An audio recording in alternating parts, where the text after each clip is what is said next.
Okay, this video is going to be a little bit different. It's kind of a request to be more helpful on the Bevel-to-Pinion and kind of talk about how to keep your pinion from getting messed up.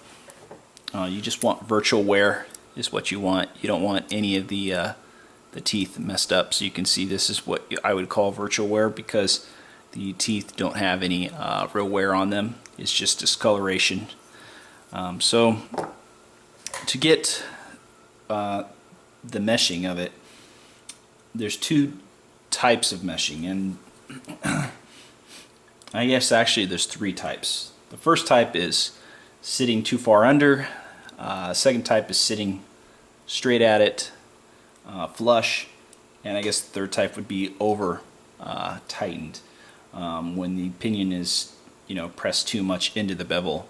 That'd be over tightening.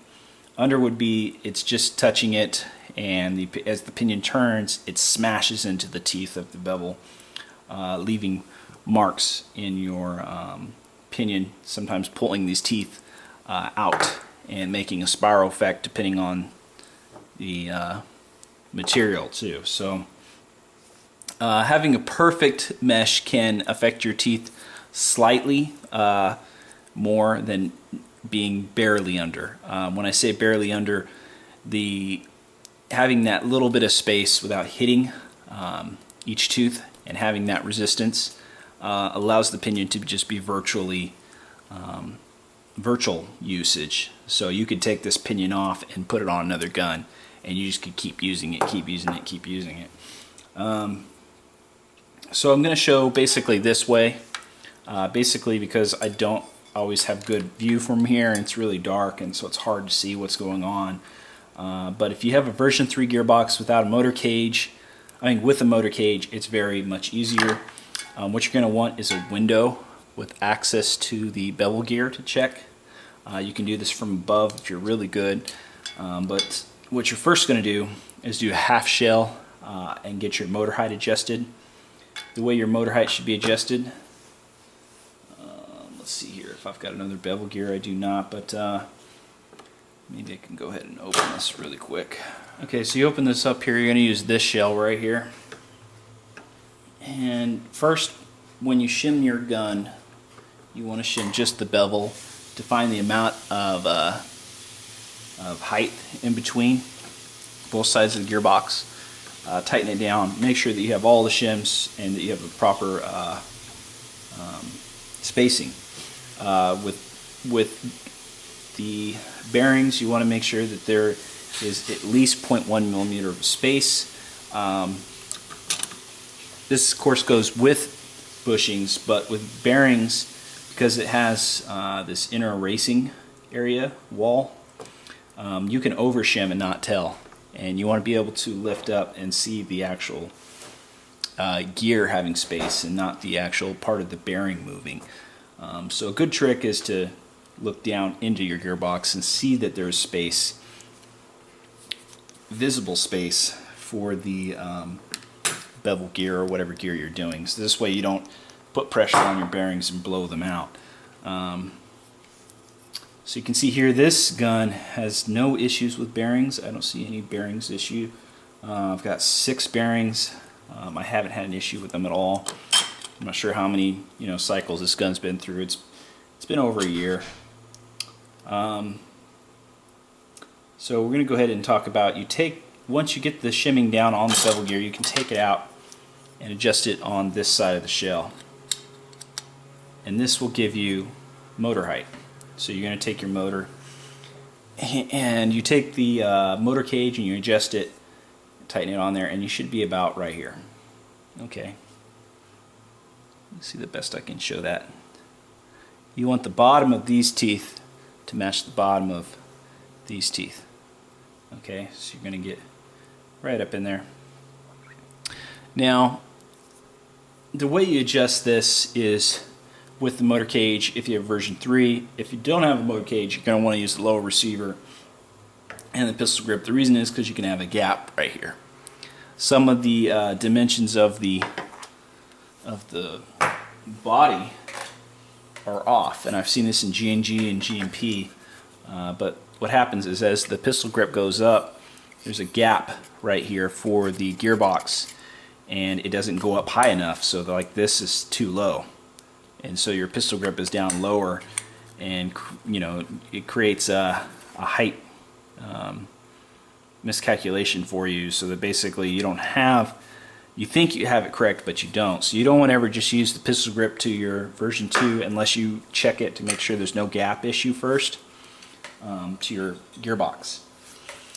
Basically you can just take your version 2 with this setup, put it in here, tighten it with just the one side, and put the motor, the end-bell cap on, and then just look at it best angle you can. What I do is I get a very good look at the pinion. So here's the pinion, right? I look right at the teeth here, the back of this teeth, and that's what I would see with a flashlight. I would see to make sure that that matches with the bevel gear, and if it does on there, then I know, it's good. It's kind of hard to see, but if you have a good eye, you can actually see down there. I have also another tool, which is a mirror on something like this that I use frequently for really hard to see. So I put the mirror down in there and I can see that the motor height's adjusted correctly. So once you get the motor height adjusted correctly, you want to make sure also that your gearbox is completely straight. When you use a half shell in something like this or the pistol grip, it tends to move a little bit, so you want to make sure it's completely straight and that it would be the same as if you had both sides of the shell. So once you get that all set, let's say you got that all done, you want the more advanced part of the bevel pinion stuff. So you would take your gun and assemble it, which would basically be like a copy of the finished product. So right here I'm going to copy, because this just uses a motor cage. I don't need the receiver or the well, this doesn't just use a motor cage, it uses this. I would need this, and the motor and the end bell. So here's what you're going to look for. You're going to close it up. Sorry, I try to be as helpful as I can, but sometimes my explaining is not always on the ball with what my intentions show. So I'm just going to screw this back up real quick. Okay. Alright, so if you were to attach the motor and all that stuff together, make sure you have a window to your bevel, and you would test it like this. So from back here I could test it. For instance, you can see right here I have access to the window. I also have access from above going down into. But I'm just going to do from here so you can see the purpose of the video. It's much easier for you to see. You're going to test play like this. That's just how you're going to do it. Go left and right. Now if you have a lot of play, it's going to be like this. A lot of play. If you have very little play, it's going to move very little. If you have no play, it's not going to move at all. And if it's just too tight, you just can't even rotate it. You're going to feel how much resistance it has. If you have a little bit of play, you can rotate the bevel.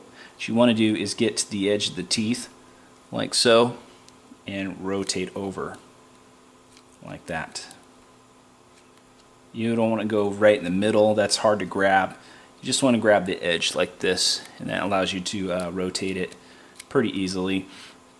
Even with the strongest pinions, you can still rotate it. I rotate with plenty of high torque gears or motors. You can just rotate it. A method you can use also is part of this wherever the window is or something to help you turn it. Basically, that's pretty basic on common sense, I guess, for turning it. But let's get to the rest. So what you're trying to do is basically get to where there's barely any movement. But you want to make sure that you turn it. So when you install the motor, the teeth sometimes come in and they don't sit correctly. So when you test it, it's not going to be, correctly as what you see sometimes. I would just turn it and then check, and then turn it and then check. What happens is if it's too much play, let's say it's too much like this, you want to take a shim from the bottom here and put on the top of the bevel, and again you repeat. You check after you assemble it all together, take another off, put it on top. You just keep repeating this until you get it to what you would want. Now for me, I go with a little bit like this. It's kind of hard to, I'm not trying to move too much, but it does move more because my hand's too freely. But you want a little bit of play. Now some people say you want it to adjust it till you have no play, and that would be the best bevel-to-pinion. However, through my test with an amp meter, I'm going to tell you this: the best amperage usage, the lower it is when it's like this, when there's some play. And the reason for that is because as you get these two things closer together and too tight, the bevel and the pinion too tight together, as it turns it resists and the amperage goes up. Now I've done plenty of videos on this, so you can, if you want for best sound, you're going to get this as close as possible where there's barely almost no movement. And you can, if you're very good at this, do a lot of tests by turning it and feeling the resistance. You want to feel the resistance the same as if you were just turning this. So if you were just turning this right here,